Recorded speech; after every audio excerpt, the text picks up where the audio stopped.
Olá, um olá muito caloroso e entusiasmado para todo mundo que está ouvindo o DesavançaCast. É muito bom estar aqui de novo. Com certeza. Bom, quem nunca teve aquela sensação mega frustrante de falar em uma reunião, ser completamente ignorada e, 5 minutos depois, ver outra pessoa repetir a exata mesma ideia e ser aplaudida de pé? Nossa, é um clássico, né? É um clássico absoluto da dinâmica de trabalho atual. E a reação quase que automática da gente é achar que o problema é a nossa voz ou a nossa falta de autoridade ali na sala. Sim, fica parecendo que a gente está presa em uma esteira de produtividade tóxica, sabe? Todo mundo correndo, falando rápido, jogando uns jargões complexos só para parecer hiper profissional. Aham. E no fim das contas, No fim, ninguém sai do lugar. E o que é pior, ninguém se ouve de verdade. Então, a nossa imersão de hoje explora justamente como quebrar esse ciclo. A gente vai usar as ideias de uma edição fantástica da newsletter Desacelera e Avança, do Adilson Silva. exato. A missão é entender como gerar influência real sem precisar ficar gritando por atenção. E, para entender isso, a gente precisa olhar para a raiz do ruído. A raiz do ruído? Explica isso melhor.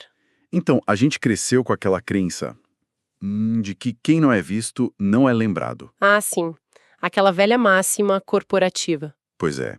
Isso gerou um modelo mental que confunde influência com o ato de dominar o palco. A gente passou a valorizar o volume e a pressa muito mais do que a profundidade. Faz sentido. Só que, quando todo mundo decide gritar ao mesmo tempo, o resultado é uma surdez coletiva. A influência verdadeira não nasce do ego, sabe? Ela não vem da necessidade de performar. Ela nasce da confiança. Tá, mas peraí. Vamos dar um passo para trás. Num ambiente frenético de trabalho, com prazos apertados e tal, quem simplesmente desacelera e faz pausas não acaba sendo atropelado pelos colegas mais barulhentos? Ah, essa é a grande armadilha.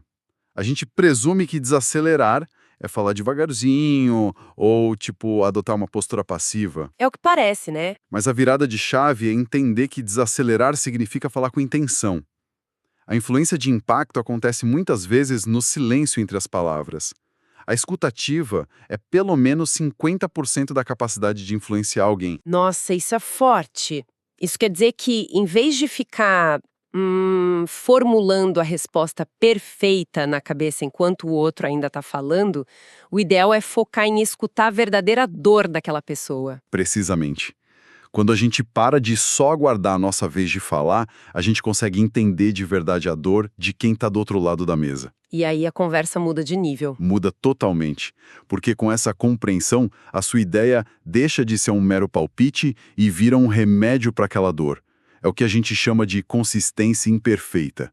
Mostrar que não se tem todas as respostas gera muito mais conexão do que aquela perfeição toda ensaiada. Aham. Mas como isso se traduz na prática? Porque mudar esse instinto de interrupção me parece algo que exige um recondicionamento diário, né? E sem precisar fazer um curso de oratória de 40 horas. Total, não precisa de curso nenhum. O primeiro passo tático é aplicar a regra dos 2 segundos. 2 segundos. Isso. Quando alguém termina de falar, o ideal é esperar 2 segundinhos antes de responder. Parece pouco, mas deve dar uma agonia no começo. Dá um certo desconforto.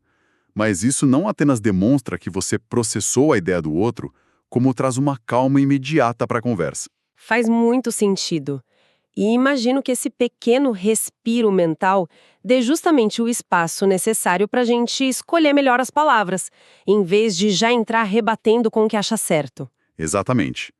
E aí entra o segundo passo, que é usar esse pequeno intervalo para substituir o mas pelo e. Ah, trocar a conjunção. Isso. Em vez de falar, a ideia é boa, mas, a gente diz, a ideia é boa, e podemos somar isso com a nossa outra meta.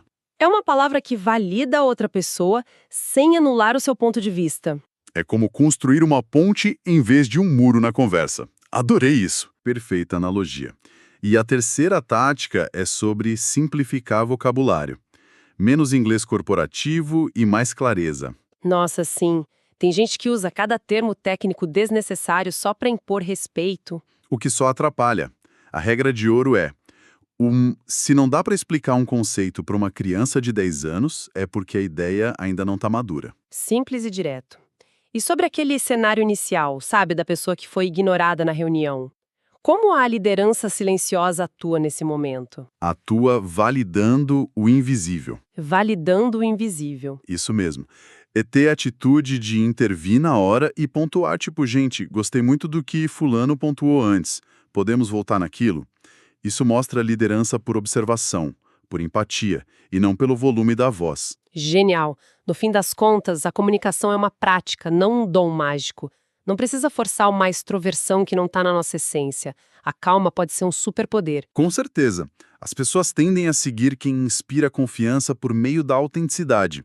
E, conectando isso com um panorama geral, eu deixo uma provocação. Manda. O que aconteceria com a cultura de uma equipe inteira se, a partir de amanhã, todo mundo decidisse ouvir para compreender, em vez de ouvir só esperando ansiosamente a própria vez de falar? Que reflexão! É um desafio e tanto para levar para a próxima reunião. E olha, para quem quer explorar mais essas táticas e continuar evoluindo na comunicação, a gente recomenda demais assinar a newsletter. Vale muito a pena. Muito. E para fazer isso, é só ir clicando diretamente no link que está disponível na descrição do episódio de hoje. Não deixem de conferir. É só clicar lá e garantir o acesso. Exato. Bom, foi ótimo o papo de hoje. Até a próxima. Até mais.